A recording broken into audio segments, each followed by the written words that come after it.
ഇത് കണ്ടു കഴിഞ്ഞാൽ നിങ്ങൾക്കൊരു പുഴയാണെന്ന് തോന്നും. പക്ഷേ ഇതൊരു പുഴയല്ല. ഇതൊരു പാടാണ്. ഇതിപ്പോ ഒരു നെൽപ്പാടത്തിന്റെ അടുത്താ ഞാൻ നിൽക്കുന്നെ.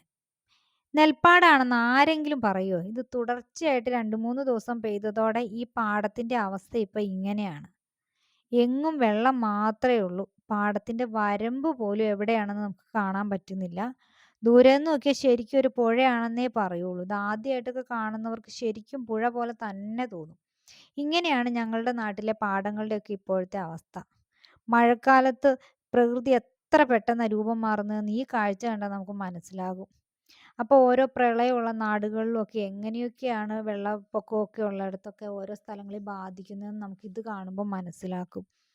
നല്ല തണുത്ത കാറ്റ്, മഴയുടെ അന്തരീക്ഷം, വെള്ളത്തിലുണ്ടാകുന്ന ചെറിയ തിരമാലകൾ ഇതൊക്കെ ചേർന്നാൽ കുറച്ചു നേരം നമുക്കിത് കണ്ടിട്ട് പോകാനേ തോന്നുള്ളൂ. പക്ഷേ ഈ ഭംഗിക്ക് പിന്നിലൊരു സങ്കടമുണ്ട്. ഈ പാടത്തിലൊക്കെ കൃഷിയൊക്കെ ചെയ്തിരുന്നവരുടെ കർഷകരുടെയൊക്കെ ഒരു ബുദ്ധിമുട്ടൊക്കെ നമുക്ക് ഭയങ്കര ഒരു ബുദ്ധിമുട്ട് തന്നെയാണ്. കാരണം അവർക്ക് ഇതൊക്കെ പക്ഷേ ഇപ്പം ഇവിടെ കൃഷിയൊന്നും അങ്ങനെ നടക്കാത്തത് കൊണ്ട് വലിയ കുഴപ്പമൊന്നുമില്ല. അപ്പം ദേ ഈ മഴയത്ത് തോടുകള് ഇത് കണ്ടാ ചെറിയൊരു തോടാ. ഇത് നിറഞ്ഞൊഴുകണ കണ്ടപ്പോ കണ്ടോ? നമുക്ക് ഭയങ്കര അപകടം നിറഞ്ഞ ഒഴുക്കാണിത്. ഇതിലൊന്നും നമുക്ക് കുട്ടികൾക്കൊന്നും ഇതിന്റെ അടുത്തേക്ക് പോലും നമുക്ക് പോകാൻ പേടിയാണ്. അപ്പൊ ദേ ഇതാണ് ഇപ്പോൾ ഞങ്ങളുടെ നാടിന്റെ 2, 3 ദിവസത്തെ അവസ്ഥ.